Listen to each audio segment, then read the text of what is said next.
بجوں نے جو مارکا مارا ہے نا، اس کے بارے میں تو ہم بعد میں بات کرتے ہیں، لیکن مجھے یہاں پہ نا ایک بات کرنی ہے، اور وہ یہ ہے کہ سپوز کریں کہ ایک شخص تھا جس کی ہمیشہ سے خواہش تھی کہ اس کی بیوی جو ہے وہ خوبصورت بالوں کی مالک ہو، اس کی بیوی کے بال بہت خوبصورت ہوں۔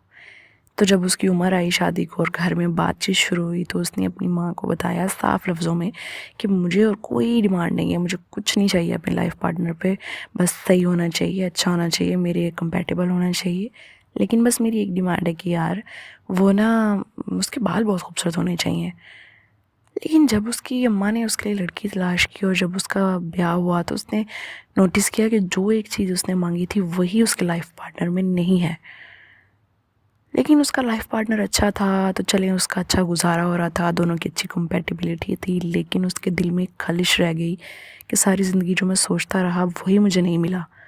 اور اس بات پہ کبھی کبھی وہ اپنی ماں سے تو طراق بھی کرتا تھا کہ یار میں نے ایک ہی بات تو آپ کو بولی تھی، اور تو میری کوئی ڈیمانڈز ہی نہیں تھی اپنے لائف پارٹنر کے لیے، لیکن مجھے وہی نہیں ملا۔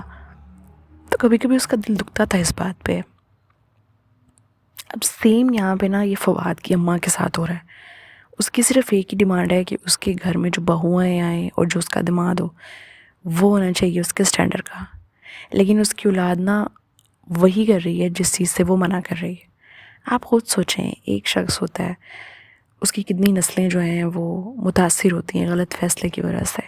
جس طرح سے ہم یہ کہتے ہیں کہ جو مڈل کلاس یا لوور مڈل کلاس فیملیز ہوتی ہیں ان کو بہت زیادہ اپر کلاس فیملی میں شادی نہیں کرنی چاہیے کیونکہ وہ کمپیٹیبل نہیں ہوتے اور وہ ایڈجسٹ نہیں کر پاتے، اس طرح جو بہت اپر کلاس فیملیز ہوتی ہیں وہ بھی لوور کلاس فیملی میں ایڈجسٹ نہیں کر پاتے۔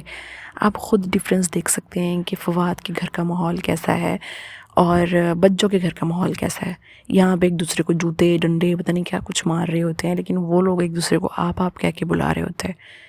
تو اس کی ماں کہیں نہ کہیں صحیح بھی تڑپتی ہے۔ ہاں، اس کا کہنے کا انداز غلط ہے اور وہ چڑیل بنائی ہوئی ہے انہوں نے، لیکن تڑپتی وہ بالکل صحیح ہے۔ ویسے میرے لحاظ سے تو اس کا تڑپنا جائز ہے۔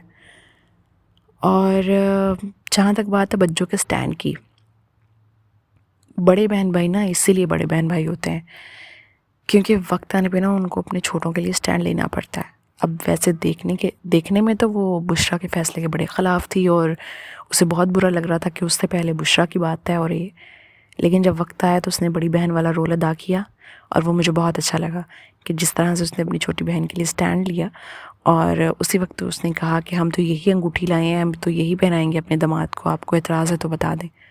تو وہ بہت اچھی چیز تھی، اور یہیں پہ بڑے بہن بھائیوں کو بڑے بہن بھائی بننا دکھانا پڑتا ہے، ان کو شو کروانا پڑتا ہے کہ ہم گھر کے بڑے ہیں، اور شاید یہیں پہ ان کی یہ جو بڑائی ہے یا ان کا بڑا ہونا ہے وہ پروو ہو جاتا ہے، اور واقعی جو ان کا روب دبدبا ہے وہ پتہ چلتا ہے کہ اچھا ٹھیک ہے۔